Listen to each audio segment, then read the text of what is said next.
As the tactics of threat actors evolve, so do the roles of security professionals. Having a solid understanding of core security concepts will support your growth in this field. One way to better understand these core concepts is by organizing them into categories, called security domains.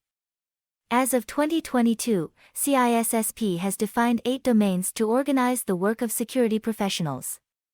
It's important to understand that these domains are related and that gaps in one domain can result in negative consequences to an entire organization. It's also important to understand the domains because it may help you better understand your career goals and your role within an organization. As you learn more about the elements of each domain, the work involved in one may appeal to you more than the others.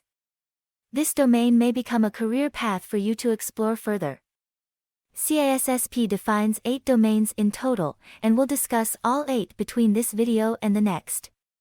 In this video, we're going to cover the first 4, security and risk management, asset security, security architecture and engineering, and communication and network security.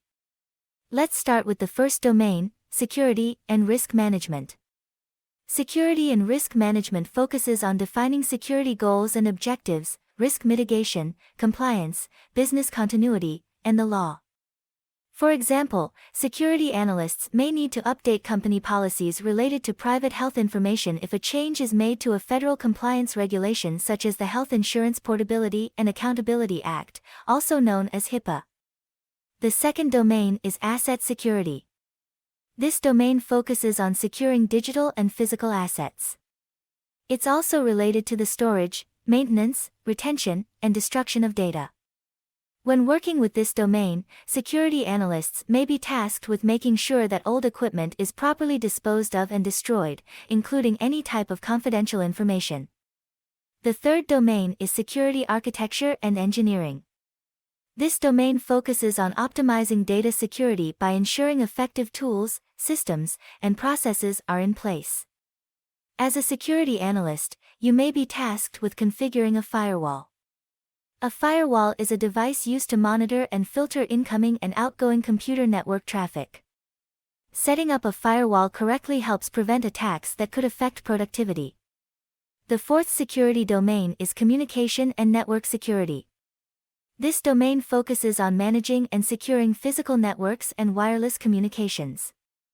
As a security analyst, you may be asked to analyze user behavior within your organization. Imagine discovering that users are connecting to unsecured wireless hotspots. This could leave the organization and its employees vulnerable to attacks. To ensure communications are secure, you would create a network policy to prevent and mitigate exposure. Maintaining an organization's security is a team effort, and there are many moving parts. As an entry-level analyst, you will continue to develop your skills by learning how to mitigate risks to keep people and data safe. You don't need to be an expert in all domains. But, having a basic understanding of them will aid you in your journey as a security professional. You're doing great. We have just introduced the first 4 security domains, and in the next video, we'll discuss 4 more. See you soon.